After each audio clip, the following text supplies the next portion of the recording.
и сватбата. Да ви весели фамилията, внучиња, дечиња. Живи и здрави да сте цел век и среќни, се разбира. Еве на нас тука, чисто символично, да направиме визија на нашето минато, на нашите традиции што ги имаме. И како поинаку би било кога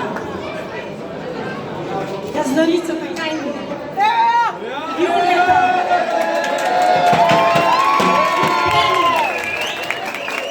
Кога големите доаѓаат од Дранче, а Дранче и ората Лопачката е светско културно наследство и Дранче се разбира е препознатливо по тоа. Со нас и Мандалци.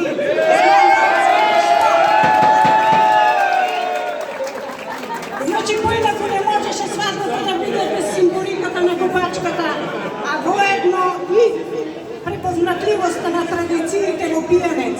Сватбата некогаш била петена од машка сватба или плетеница, па женска сватба или плетеница, па мовино орна на девојката, па се одило по невестата, па понеделнички се правило багараќа и доаѓале деветите.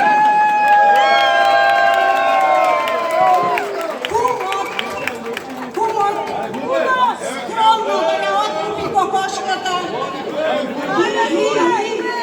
кокошката и ракијата. Не, другиот кум, ајде куме! Ајде куме! Да видиме кој повеќе ќе даде. Ајде куме!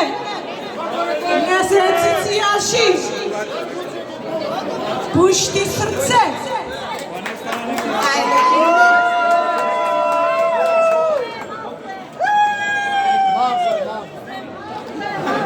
Малку е, малку е! Давај куме, ти си...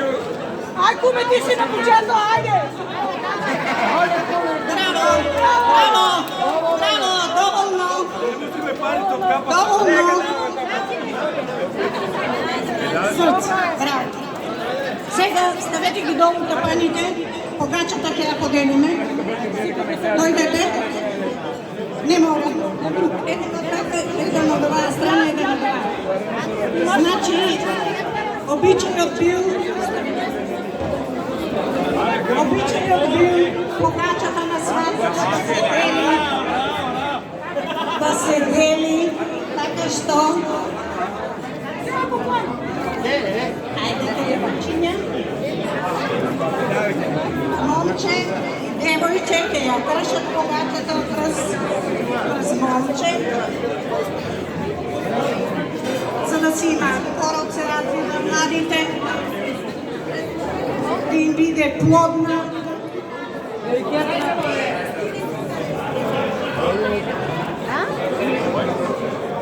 И богат животот.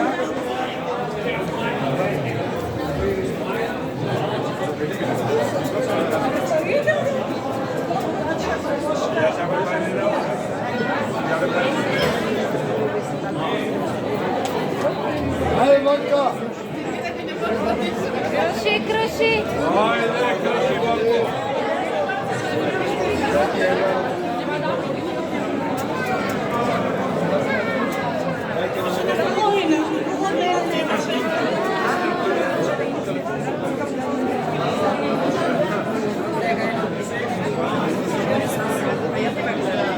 Сега ќе ме молам да видиме кој прв ќе ја подели погачата.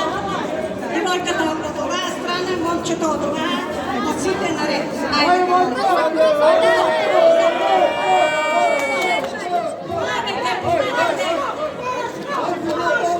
Ајде, паричка, којшка! Не, тече. Може на помогу!